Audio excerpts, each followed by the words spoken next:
Hi! Hello! అందరికీ నమస్కారం. Welcome back to Madhurimalu. ఇంకా ఎవరైనా మన ఛానల్‌ని సబ్స్క్రైబ్ చేసుకొని ఉండకపోతే ప్లీజ్ ఇప్పుడే సబ్స్క్రైబ్ చేసుకోండి. ఇక లేట్ చేయకుండా మన స్టోరీలోకి వెళ్ళిపోదామా? 'ఉంటా నీ జతగా' ఎపిసోడ్ 1. రాత్రి 12 గంటలు దాటినా సిటీ మొత్తం ఇంకా వెలుగులతో మెరిసిపోతూ ఉంది. ఆ నగరంలో ఉన్న అత్యంత లగ్జరీ 5 స్టార్ హోటల్ ముందు మీడియా వాహనాలు, ఫ్యాన్స్ గుంపులు ఇంకా తగ్గలేదు. అర్జున్! అర్జున్! అని ఇంకా ఫ్యాన్స్ అరుపులు బయట వినిపిస్తూనే ఉన్నాయి. కొన్ని గంటల క్రితమే సిటీలో జరిగిన భారీ కాన్సర్ట్ ముగిసింది. వేల మంది అభిమానుల ముందు పాడిన పాటలతో ఆ రాత్రి సిటీ మొత్తం ఉత్సాహంతో నిండిపోయింది. ఆ స్టేజ్ మీద నిలబడ్డ ఒకే ఒక్క స్టార్, దేశం మొత్తం గుర్తుపట్టే పేరు అర్జున్ వర్మ. అర్జున్ వర్మ పాప్ మ్యూజిక్ ప్రపంచంలోనే టాప్ స్టార్, రారాజు. అతడు పాడిన పాటలు మిలియన్స్‌లో వ్యూస్ సంపాదిస్తాయి. అతను చేసే కాన్సర్ట్స్ ఎప్పుడూ హౌస్‌ఫుల్‌గానే ఉంటాయి. ఇక అమ్మాయిల విషయానికి వస్తే నేషనల్ క్రష్ లిస్ట్‌లో నంబర్ 1. దానికి తోడు మోస్ట్ ఎలిజిబుల్ బ్యాచిలర్. ఇతన్ని పెళ్లి చేసుకోవడం అనేది చాలామంది అమ్మాయిల కలల లాంటిది అని అనుకోవచ్చు. కానీ ఆ రాత్రి మాత్రం అతను చాలా అలసిపోయి ఉన్నాడు. కాన్సర్ట్ ముగిసిన తర్వాత తన బాడీ గార్డ్స్ మధ్యగా హోటల్ లోపలికి నడుచుకుంటూ వచ్చాడు. చేతిలో మొబైల్ ఫోన్. మరోవైపు మేనేజర్ ఫోన్ కాల్. అర్జున్, రేపు ఉదయం 8 గంటలకి ఇంటర్వ్యూ ఉంది, మర్చిపోద్దు అని మేనేజర్ చెప్పాడు. అర్జున్ చిరాకుగా, ఇప్పుడైనా నన్ను రిలాక్స్ అవ్వనివ్వు రిషి, నేను చాలా టైర్డ్గా ఉన్నాను అని చెప్పి కాల్ కట్ చేశాడు. లిఫ్ట్ డోర్స్ నెమ్మదిగా క్లోజ్ అయ్యాయి. కొన్ని సెకండ్స్ తర్వాత లిఫ్ట్ 17th ఫ్లోర్ దగ్గర ఆగింది. కారిడార్ మొత్తం చాలా సైలెంట్గా ఉంది. అతని అడుగులు చప్పుడు తప్పితే అక్కడ మరే సౌండ్ కూడా వినిపించడం లేదు. అర్జున్ నెమ్మదిగా నడుస్తూ తన రూమ్ దగ్గరికి వచ్చాడు. తన రూమ్ నెంబర్ 1707. కానీ అలసట వల్ల అతను గమనించలేదు. 1707 అనుకుని పక్కనే ఉన్న 1709 రూమ్ ముందు ఆగిపోయాడు. తన దగ్గర ఉన్న ఎలక్ట్రానిక్ కీ కార్డ్ని తలుపు దగ్గర పెట్టాడు. టిక్ అనుకోకుండా డోర్ ఓపెన్ అయిపోయింది. అర్జున్ లోపలికి అడుగుపెట్టాడు. రూమ్లో చాలా సైలెంట్గా ఉంది. లైట్ కూడా మసకబారినట్టు ఉంది. అర్జున్ తలుపు మూసి లోపలికి 2 అడుగులు వేసి ఒక్కసారిగా ఆగిపోయాడు. సోఫా పక్కనే ఉన్న బెడ్ మీద ఎవరో పడుకున్నట్టు కనిపించింది. అర్జున్ ఒక్కసారిగా కనుబొమ్మలు చిట్లించాడు.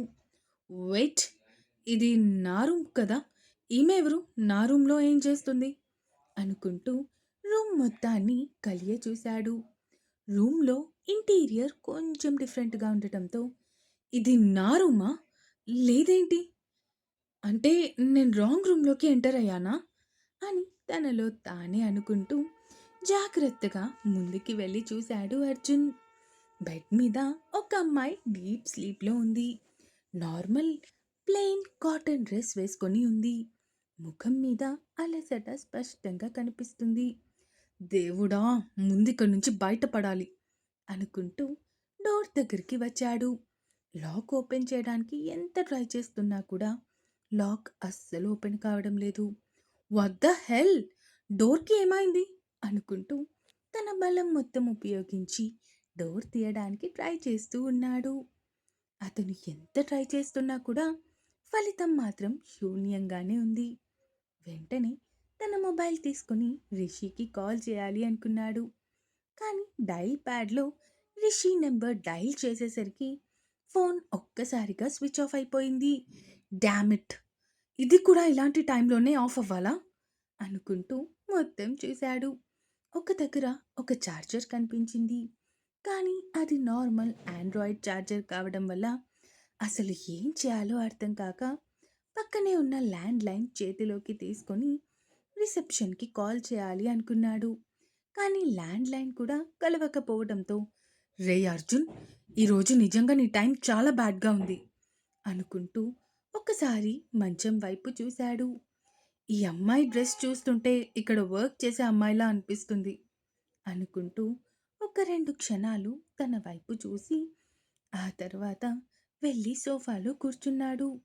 అప్పటికే అతని కళ్ళు మూతలు పడుతూ ఉంటే, ఇక చేసేది లేక, రేపు మార్నింగ్ బయటికి వెళ్ళాలి అనుకుంటూ అలా నిద్రలోకి జారుకున్నాడు. పాపం! కానీ అర్జున్‌కి తెలీదు. ఈ చిన్న పొరపాటు తన జీవితాన్ని పూర్తిగా మార్చబోతుందని. నెక్స్ట్ డే మార్నింగ్ ఆ తలుపు బయట మీడియా కెమెరాలు రెడీగా ఉండబోతున్నాయని, మరియు ఆ నిద్రలో ఉన్న అమ్మాయి తన భార్య అవుతుందని. నెక్స్ట్ డే మార్నింగ్ ఉదయం బద్ధకంగా నిద్రలేచిన తను సోఫాలో ఇరుకుగా ఉండడం వల్ల కింద పడిపోయాడు. అప్పుడు వాస్తవంలోకి వస్తూ లేచి కూర్చొని, ఈ అమ్మాయి ఇంతవరకు పడుకుందా దేవుడా అనుకుని వెళ్ళి డోర్ ఓపెన్ చేశాడు. కానీ అక్కడ కనిపించిన దృశ్యం చూసిన అర్జున్ ఒక్కసారిగా షాక్ అయ్యాడు. ఎందుకంటే అతని రూమ్ ముందు కంట్రీలోనే పెద్ద పెద్ద మీడియా ఛానల్స్, అలాగే న్యూస్ పేపర్స్ పబ్లికేషన్స్ వాళ్ళు గుమ్మిగూడి ఉండటంతో అందరూ డోర్ ఓపెన్ అవ్వగానే తమ కెమెరాలకు పని చెప్తూ క్లిక్ క్లిక్ మంటూ ఫోటోలు తీయటం చూసిన అర్జున్ ఒక్కసారిగా ఆశ్చర్యపోయాడు. అసలిక్కడ ఏం జరుగుతుంది అనుకుంటూ ఉండగానే ఒక రిపోర్టర్ అర్జున్ ముందు మైక్ పెడుతూ, అర్జున్ గారు, మీరు చాలా ఫేమస్ పాప్ సింగర్. మీలాంటి వాళ్ళు ఇలాంటి ఒక ఇల్లీగల్ అఫైర్ పెట్టుకోవడం మీకు తప్పుగా అనిపించడం లేదా అడిగాడు సూటిగా. ఆ అమ్మాయి ఇంకా నిద్ర లేవలేదు. అసలు రూమ్‌లో ఎవరూ లేరు అని అబద్ధం చెప్తే, అప్పుడు వీళ్ళు వెళ్ళిపోతారు. నేను సేవ్ అవుతాను అనుకుంటూ ఆ టెన్షన్‌లో ఏం చేస్తున్నాడో కూడా అర్థం కాక, అసలు మీరేం మాట్లాడుతున్నారు? నా రూమ్‌లో ఎవరున్నారు? ఇట్స్ మై రూమ్ అన్నాడు అర్జున్ వాళ్ళ వైపు సీరియస్‌గా చూస్తూ. మీరు 1707 కదా మీ రూమ్. మరి 1709లో ఏం చేస్తున్నారు? అడిగింది మరొక రిపోర్టర్. అప్పుడే నిద్ర లేచిన ఆ అమ్మాయి మంచం మీద నుంచి లేచి నిలబడి తన డ్రెస్ సర్దుకుంటూ బయటికి వచ్చింది. అది చూసిన మీడియా వాళ్ళు అందరూ, మీ రూమ్లో ఎవరూ లేరన్నారు, మరి ఈ అమ్మాయి ఎక్కడి నుంచి వచ్చింది అంటూ ప్రశ్నల వర్షం కురిపించడం మొదలుపెట్టారు. అక్కడ మీడియా అండ్ అర్జున్ని చూసిన ఆ అమ్మాయి కూడా షాక్ అయింది. అసలు ఇక్కడ ఏం జరుగుతుంది? ఇతను ఇతను పాప్ సింగర్ అర్జున్ గారు కదా! మీడియా అంతా ఈ రూమ్ బయట ఎందుకుంది అనుకుంటూ ఉండగానే ఒక లేడీ రిపోర్టర్ ఆ అమ్మాయి దగ్గరికి వచ్చి, మీకు అర్జున్ గారికి ఎన్నాళ్ళ నుంచి ఇల్లీగల్ అఫైర్ ఉంది అంటూ డైరెక్ట్గా అడగడంతో ఒక్కసారిగా ఆ మాటలు విన్న ఆ అమ్మాయి ఆశ్చర్యంగా చూస్తూ ఉండిపోయింది. వాట్? అర్జున్ గారికి నాకు ఇల్లీగల్ అఫైరా? ఏం మాట్లాడుతున్నారు మీరు అడిగింది ఆ అమ్మాయి ఆమె వైపు చూస్తూ. చూశారు కదా, ఇప్పటి వరకు అర్జున్ గారు బుకాయించాలి అని చూస్తే ఇప్పుడు అదే పని ఈ అమ్మాయి కూడా చేస్తుంది. ఇక ముందు ముందు ఏం జరుగుతుందో చూడాలి తెలుసుకోవాలి అంటే మా ఛానల్ని తప్పకుండా చూస్తూ ఉండండి అంటూ వాళ్ళ కెమెరాలు వైపు చూసి న్యూస్ చెప్తూ ఉన్నారు వాళ్ళు. సరిగ్గా అప్పుడే అక్కడికి వచ్చిన అర్జున్ పిఏ రిషి అర్జున్ చెయ్యి పట్టుకొని అక్కడి నుంచి లాక్కొని వెళ్ళిపోయాడు. మీడియా మొత్తం ఆ అమ్మాయి వైపు చూస్తూ ఉంటే తనకి కంగారుగా అనిపించి వాళ్ళ వైపు భయంగా చూస్తూ ఉంది. ఆమె కళ్ళల్లో అప్పటికే నీళ్లు తిరిగిపోతూ ఉంటే అతి కష్టం మీద తన ఏడుపుని కంట్రోల్ చేసుకుంటూ ఉంది. అసలు తనకి ఏం చెప్పాలో కూడా అర్థం కావటం లేదు. ఇంతలో అక్కడికి వచ్చిన ఆ హోటల్ మేనేజర్ మీడియా వైపు చూస్తూ, ప్లీజ్, ఇప్పటికే మీ వల్ల మా హోటల్ రెప్యుటేషన్ మొత్తం పోయింది. ఇంకనైనా వెళ్ళిపోండి అంటూ చేతులు జోడించి చెప్పడంతో ఇక అర్జున్ కూడా అక్కడ లేకపోవడంతో పెద్దగా యూజ్ ఏమీ లేదు అనుకుని అక్కడి నుంచి వెళ్ళిపోయారు రిపోర్టర్స్ అందరూ. ఆ అమ్మాయి అక్కడే నేల మీద కుప్పకూలిపోయింది. అప్పుడే అక్కడికి వచ్చిన తన తోటి వర్కర్ అండ్ తన బెస్ట్ ఫ్రెండ్ అయిన శృతి తన వైపు చూస్తూ, సింధు ప్లీజ్, నిన్ను నువ్వు కంట్రోల్ చేసుకో అంటూ తనని ఓదార్చే ప్రయత్నం చేస్తూ ఉంది శృతి. అసలు ఏం జరుగుతుంది శృతి? అతను ఇక్కడ ఉండడం ఏంటి? నన్ను రిపోర్టర్ అడిగిన క్వశ్చన్ ఏంటి? అసలు నాకేం అర్థం కావట్లేదు. ఏం జరుగుతుందో కాస్త చెప్తావా అడిగింది సింధు తన ఫ్రెండ్ వైపు చూస్తూ. అది ఏమైందో తెలీదు. ఎర్లీ మార్నింగ్ ఒక్కసారిగా రిపోర్టర్స్ అందరూ హోటల్ మీదకి వచ్చేశారు.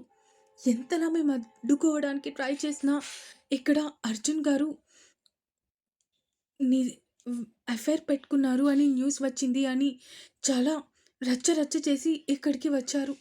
ఈ రూమ్ బయట నుంచి లాక్ చేసి ఉండటంతో లాక్ ఓపెన్ చేసి వెయిట్ చేస్తూ ఉన్నారు. ఇంకా ఎప్పుడైతే అర్జున్ గారు డోర్ ఓపెన్ చేశారో ఇంక వెంటనే చాలా పెద్ద డ్యామేజ్ జరిగిపోయింది. అతను రూమ్‌లో ఎవ్వరూ లేరు అని చెప్తున్నప్పుడే నువ్వు బయటకొచ్చావు. అయినా ఈ రూమ్ ఎవరు బుక్ చేసుకోలేదు అని కదా నాకు ఇచ్చారు. నేను ఇంటికి వెళ్ళిపోతాను అన్నాను. ఇక్కడే రెస్ట్ తీసుకో పర్వాలేదు అని చెప్తేనే కదా నేనిక్కడికి వచ్చాను అంటూ ఆయన వైపు చూసింది సింధు. అతను సింధు వైపు చూస్తూ, ఇలా అవుతుందని నేను కూడా అస్సలు ఎక్స్‌పెక్ట్ చేయలేదు సింధు. శృతి మాటల్లో మీకీరోజు ఎగ్జామ్ ఉంది అని విన్నాను. అందుకే నువ్వు మళ్ళీ ఉదయం ఇక్కడి నుంచి ఎగ్జామ్ సెంటర్‌కి వెళ్ళిపోవచ్చు అన్న ఆలోచనతో నిన్ను నైట్ ఇక్కడే రెస్ట్ తీసుకోమని చెప్పాను. అంతే తప్ప ఇలా అవుతుందని నేను కూడా అస్సలు అనుకోలేదు అన్నాడు మేనేజర్. సింధు కళ్ళని మూసుకుంది. ఆ మూసిన కనుపాపల వెనక కొన్ని గంటల ముందు తాలూకు జ్ఞాపకాలు ఆమెని చుట్టాయి. ముందు రోజు రాత్రి 11:30కి రిసెప్షన్ దగ్గర ఉన్న సింధు చాలా అన్ఈజీగా ఉండటం శృతి చూపు దాటిపోలేదు. సింధు, ఏమైంది? నువ్వెందుకు ఏదో అన్‌ఈజీగా ఉన్నట్టు కనిపిస్తున్నావు? అంతా ఓకే కదా? అదేంటంటే శృతి, ఇందాకే పీరియడ్స్ వచ్చాయి. చాలా హెవీ పెయిన్ వస్తుంది. ఇంటికి వెళ్ళిపోదాం అనుకుంటున్నా. అదేంటి? ఇప్పుడు నువ్వు ఇంటికి వెళ్ళాలి అంటే ముందు నీకేదైనా వెహికల్ దొరకాలి కదా! ఈ టైంలో ర్యాపిడోస్ కూడా మన ఇంటి వైపుకి బుక్ అవ్వవు. అండ్ రేపు ఎగ్జామ్ కూడా ఉంది. రేపు మార్నింగ్ కల్లా మళ్ళీ మనం ఎగ్జామ్ సెంటర్‌కి వెళ్ళాలి అంటే చాలా కష్టమైపోతుంది సింధు అంది శృతి. కానీ అస్సలు నా వల్ల కావట్లేదు శృతి. చాలా కడుపు నొప్పిగా ఉంది. బ్యాక్ పెయిన్ కూడా స్టార్ట్ అయిపోతుంది. సరే, ముందు నువ్వు ఇక్కడ కూర్చో. నేను హాట్ ప్యాక్ తీసుకొస్తాను. కొంచెం నీకు రిలీఫ్‌గా ఉంటుంది అంటూ అక్కడి నుంచి కిచెన్ స్టాఫ్ దగ్గరికి వెళ్ళింది శృతి. అప్పుడే వీళ్ళ మాటలు విని అక్కడికి వచ్చిన మేనేజర్ సింధు వైపు చూస్తూ, సింధు, ఏమైంది? Is everything all right? Yes sir అంది సింధు కొంచెం కష్టంగానే. నువ్వు ఆన్సర్ చెప్పిన తీరులోనే నాకు అర్థమైపోతుంది. వెళ్ళి రెస్ట్ తీసుకో.